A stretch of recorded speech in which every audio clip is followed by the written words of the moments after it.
चलिए एक बार पुनः आप सबों का बहुत बहुत स्वागत है। चलिए आज हम बात करते हैं गणित के बहुत ही महत्वपूर्ण प्रश्न के बारे में।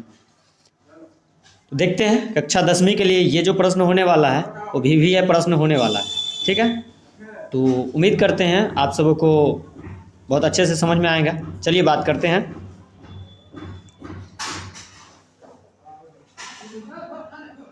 तो ये पहला प्रश्न हम लेते हैं। किसी द्विघात समीकरण के विवेचक का मान शून्य से बड़ा होने पर दोनों मूल होंगे। अब देखिए विवेचक हम किसको बोलते हैं? डी को बोलते हैं। और ये डी का मान क्या बोल रहा है? तो ये बड़ा बोल रहा है किससे? शून्य से। तो अब पता लगाना है कि ये मान कैसा होगा। तो हमको पता है कि डी का 3 स्थिति हो सकता है, या तो डी 0 से बड़ा होगा, या डी 0 के बराबर होगा, या फिर क्या हो जाएगा?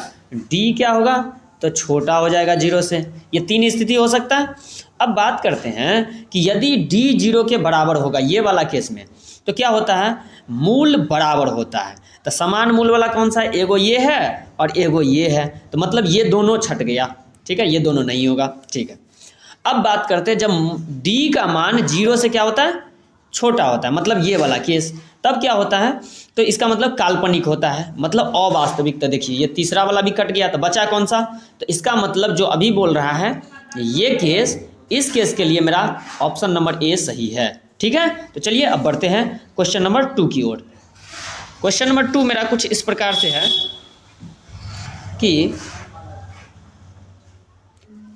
प्रथम 5 पूर्ण संख्याओं का माध्य कौन सा होगा? तो प्रथम 5 पूर्ण संख्या कहाँ से शुरू होती है? पूर्ण संख्या 1 से शुरू होती है। 0 से शुरू होती है पूर्ण संख्या। तो 0, 1, 2, इसके बाद 3, इसके बाद 4। देखिए 5 को हो गया क्या?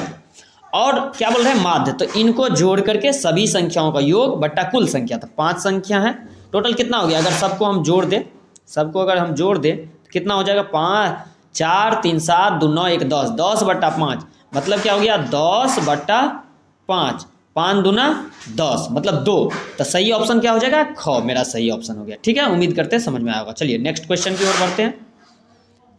मेरा नेक्स्ट क्वेश्चन कुछ इस प्रकार से है। दो वृत्तों के क्षेत्रफल का अनुपात क्या है? ये 4:1 है। दो वृत्तों का क्षेत्रफल का अनुपात क्या है? 4:1 है। यहाँ पर देखिए, तो कह रहा है उनकी त्रिज्याओं का अनुपात क्या होगा? दो वृत्तों का क्षेत्रफल का अनुपात कैसा होता है? देखिए ऐसा होगा कि πr1 का स्क्वायर, मतलब पहला का, और फिर दूसरा क्या है? πr2 का स्क्वायर, ऐसे होगा। तो देखिए पाई से पाई तो कैंसिल हो जाएगा, और अभी बचा क्या? ये दिया कितना है? 4, और बट्टा में क्या दिया? 1।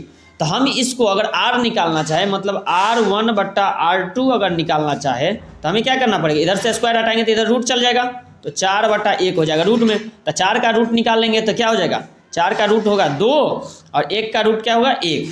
तो मतलब क्या हो गया? आंसर मेरा क्या हो गया? 2/1। तो 2/1 कहीं दिख रहा है क्या? मतलब 2:1। देखिए ख आंसर मेरा सही होगा।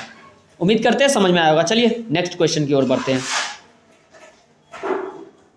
नेक्स्ट क्वेश्चन है मेरा कि यदि tan थीटा बराबर √3 है तो थीटा का मान क्या होता है? अब एक बात बताइए, tan 60 डिग्री का मान जो होता है √3 होता है, और यहाँ इधर देखिए √3 और इधर भी √3। तो इसका मतलब क्या? ये tan थीटा जो मेरा है ये बराबर किसका हो जाएगा? tan 60 का। और चूंकि tan बराबर है तो इसलिए थीटा बराबर कितना डिग्री से? 60 डिग्री। तो ऑप्शन नंबर घ मेरा सही हो गया। ठीक है, उम्मीद करते हैं समझ में आया होगा। चलिए नेक्स्ट क्वेश्चन को देखते हैं। मेरा नेक्स्ट क्वेश्चन है कुछ इस प्रकार, कह रहा है cos 60 + 1 अपॉन में है cos 60 - 1, कह रहा है का मान निम्नलिखित में से कौन होगा? तो अब बताइए, देखिए क्या करेंगे? cos 60 का मान कितना होता है? cos 60 का मान कितना होता है? तो 1/2 + 1, और बट्टा में क्या? तो यहाँ देखिए cos 60 फिर से, तो 1/2 और -1। तो इसका मतलब क्या हो गया? इसका मतलब हो गया कि 1 आधा 3/2, और इधर क्या हो गया? -1 में से आधा घटेगा, तो क्या हो गया? माइनस में 1/2। तो नीचे वाला 2 से नीचे वाला 2 कट गया, ऊपर में क्या आया? तो ऊपर में हमको दिख रहा है कि 3 और नीचे में -1। तो 3 ऊपर में है और नीचे में -1, तब नीचे में तो -1 लिखाएगा ना, तो इसका आंसर हो जाएगा क्या? -3। क्या होगा आंसर? 3। अब देखिए इसमें -3 कहीं दिख रहा है क्या? तो -3 कहीं दिख रहा है क्या? देखे तो -3 कहीं दिख रहा है क्या? -3 कहीं दिख रहा है क्या? तो देखिए -3 है मेरा ख में, तो ये हो गया मेरा सही आंसर। ठीक है, उम्मीद करते हैं समझ में आया होगा। चलिए नेक्स्ट क्वेश्चन की ओर बढ़ते हैं। मेरा नेक्स्ट क्वेश्चन कुछ इस प्रकार से है। नेक्स्ट क्वेश्चन है कि यदि बहुपद दिया हुआ है कि x² + x + 1, तो हमको 1/α + 1/β निकालना। अगर इसको हम लिखना चाहे, अगर बट्टा का जोड़ कर ले तो ये क्या मिल जाएगा बताइए तो? ये मिल जाएगा मेरा बीटा प्लस अल्फा, और बट्टा में क्या होगा तो अल्फा इंटू बीटा। ऐसा कुछ नहीं मिलेगा क्या?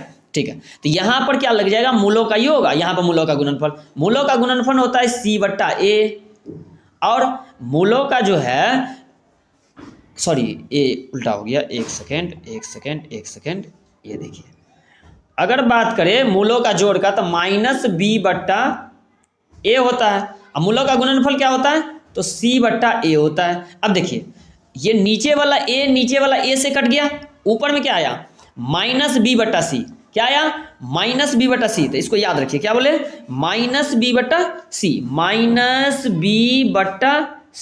अब देखिए तो ये जो मेरा मान है इसमें -b कहाँ है? b का मान तो ये होता है x का वैल्यू, तो x का वैल्यू क्या हो जाएगा ऊपर में -1, और क्या होगा c का मान भी क्या है 1, तो बट्टा में भी 1, तो 1/1 मतलब 1, और -1 पूछ रहा है, तो आंसर नंबर ख मेरा सही हो गया। ठीक है, चलिए उम्मीद करते हैं समझ में आया होगा। चलिए नेक्स्ट क्वेश्चन की ओर बढ़ते हैं। नेक्स्ट क्वेश्चन मेरा कुछ इस प्रकार से है।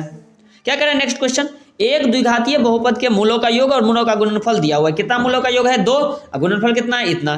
कह रहे बहुपद कौन सा होगा? तो एक बात बताइए, मूलों का योग बोला और मूलों का गुणनफल बोला, तो मूलों का योग में क्या होता है -b, एक सेकेंड, ये हो गया -b/a, ये होता है मूलों का मतलब अल्फा प्लस बीटा।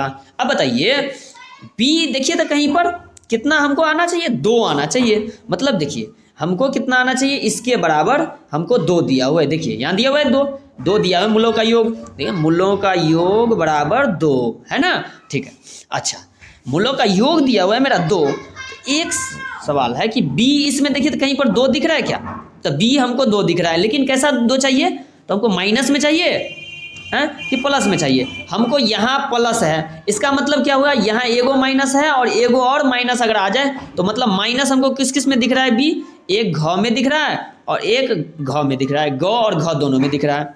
अब सवाल आता है हम कि बट्टा में जो हमको a से भाग देना चाहिए 1 चाहिए, तो बट्टा में हमको क्या चाहिए 1 चाहिए, तो इसमें भी बट्टा में 1 है, इसमें भी 1 है, तो इसका तो कोई दिक्कत नहीं है, तो मतलब होगा कौन? तो अब इसके लिए क्या करेंगे हम, एक बात हमको समझ में आ जाएगा, या क्वेश्चन या तो घ होगा या ग होगा, क्यों प्लस वाला 2 तो हमको होगा नहीं, तो इसका मतलब अब हम क्या करेंगे गुणनफल वाला लगाएंगे। क्या लगाएंगे? तो गुणनफल वाला रूल को हम इसमें लगाएंगे। अब चलिए तो गुणनफल वाला तरीका से हम चेक कर लेते हैं। तो गुणनफल वाला जो चेक करेंगे तो मेरा बात क्लियर हो जाएगा। तो देखिए एक बात बताइए, मूलों का गुणनफल क्या होता है? अल्फा इंटू बीटा, क्या होता है c/a। अब बताइए ये दिया कितना है मेरे को? ये दिया है मेरा -15। कितना दिया हुआ है? -15। देखिए यहाँ दिया मूलों का गुणनफल बराबर दिया 15 -15, कितना दिया हुआ है -15। ठीक है, अच्छा -15 यहाँ दोनों फॉर्मूला है, इसका मतलब क्या चाहिए हमको? a तो 1 है, तो a 1 है तो यहाँ पर ये तो a हट जाएगा क्योंकि 1 बट्टा में हो नहीं सकता है, तो c का मान हमको क्या चाहिए? c का मान इसका मतलब हमको चाहिए -15। तो c का मान देखिए माइनस में ये 2 हमको निकला था क्योंकि ऊपर वाला दोनों तो कैंसिल हो जाएगा, माइनस किस में है c, तो यहाँ देखिए ये प्लस में, तो ये होगा नहीं। मेरा ऑप्शन नंबर कौन सा सही हो गया? घ। उम्मीद करते हैं समझ में आया होगा। चलिए बढ़ते हैं नेक्स्ट क्वेश्चन की ओर।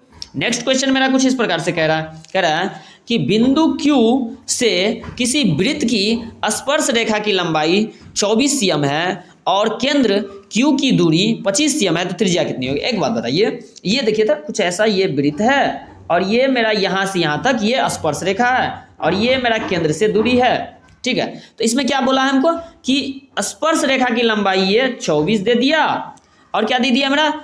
केंद्र से Q की दूरी, केंद्र से Q, मान लीजिए यहाँ पर एक Q है, तो केंद्र से Q की दूरी मेरे को कितना दे दिया है? तो ये दे दिया मेरा 25, ये 25 दे दिया, और कह रहा है ये तो हम जानते हैं कि केंद्र से स्पर्श बिंदु पर लंब होता है, तो ये 90 डिग्री का यहाँ पर एंगल बना। तो यहाँ पर बताइए 25 का स्क्वायर में से 24 का स्क्वायर को घटाएंगे तो 25 का हो गया कितना? 25 का स्क्वायर हो गया 625, 625 में से 24 का स्क्वायर 576 घटाएंगे, 625 में से 524 का स्क्वायर 76 को अगर घटाएंगे तो कितना आएगा बताइए, कितना आएगा? ये आ जाएगा मेरा 5 में से 6 गया 1, और ये हो गया मेरा 12, 12 में से 7 गया 5, कितना आया? तो ये मेरा 1 सेकेंड, ठीक है मेरा, नहीं 5 में से 6 नहीं घटेगा, तो यहाँ से हम 5 लेंगे, 15, 15 में से 6 गया 9, और यहाँ क्या बचा? ये 1, तो 11, 4, मतलब कितना आया मेरा? 49 आया। कितना आया अंतर? 49। और ये जो होगा रूट में होगा मेरा, कितना होगा? तो ये ऑप्शन नंबर इसका क्या होगा? क सही होगा। इसको कहिएगा तो हम डिटेल वीडियो बना देंगे, क्योंकि यहाँ पर तो हम लिख नहीं सकते हैं सही से, तो इसीलिए हो सकता है आपको अगर थोड़ी दिक्कत हुआ हो, तो इसका डिटेल वीडियो उम्मीद तो चैनल पर अपलोड होगा, अगर नहीं है तो हम अपलोड कर देंगे। चलिए नेक्स्ट क्वेश्चन को देखते हैं। नेक्स्ट क्वेश्चन मेरा कुछ इस प्रकार से है। नेक्स्ट क्वेश्चन क्या है कि बिंदु -4,3 की स्थिति किस पाद में? अब बताइए, ये जो मेरा पाद है ऐसा, तो ये तो प्लस प्लस होता है, ये होता है क्या? माइनस प्लस होता है, ये क्या होता है? माइनस माइनस होता है, और ये क्या होता है? प्लस माइनस होता है। बताइए, हमको कह रहा है एक है पहला वाला माइनस, पहला वाला माइनस किस में होगा? देखिए किस में है, देखिए, तो दूसरा वाला हम क्या बोलेंगे? द्वितीय पाद। ख मेरा आंसर सही है। ठीक है, चलिए नेक्स्ट क्वेश्चन की ओर बढ़ते हैं। नेक्स्ट क्वेश्चन मेरा कुछ इस प्रकार से है। क्या कह रहा है? निम्नलिखित में से कौन परिमेय संख्या है? बताइए कौन परिमेय संख्या है? तो अब एक बात बताइए, ये √2 से √2 कट जाएगा, तो ये क्या हो गया? परिमेय संख्या हो गया। लेकिन इधर देखिए, रूट वाला अपरिमेय, रूट वाला अपरिमेय, रूट वाला अपरिमेय, तो मेरा ऑप्शन नंबर 100 कौन सा सही हुआ? मेरा ऑप्शन कौन सा सही हुआ? बताइए। मेरा ऑप्शन हुआ ख सही। √2 से √2 कट गया, मेरा ऑप्शन नंबर ख सही हो गया। ठीक है, चलिए नेक्स्ट क्वेश्चन को हम क्या करेंगे? अगले क्लास में बात करेंगे। ये सब question very very important question है। ठीक है, उम्मीद एक एक को ढंग से देखिए, अगर एक बार में पकड़ में नहीं आया दोबारा देखिए, उम्मीद है कि आपको पूरा समझ में आएगा। चलिए आज के लिए आप सबों का बहुत बहुत धन्यवाद।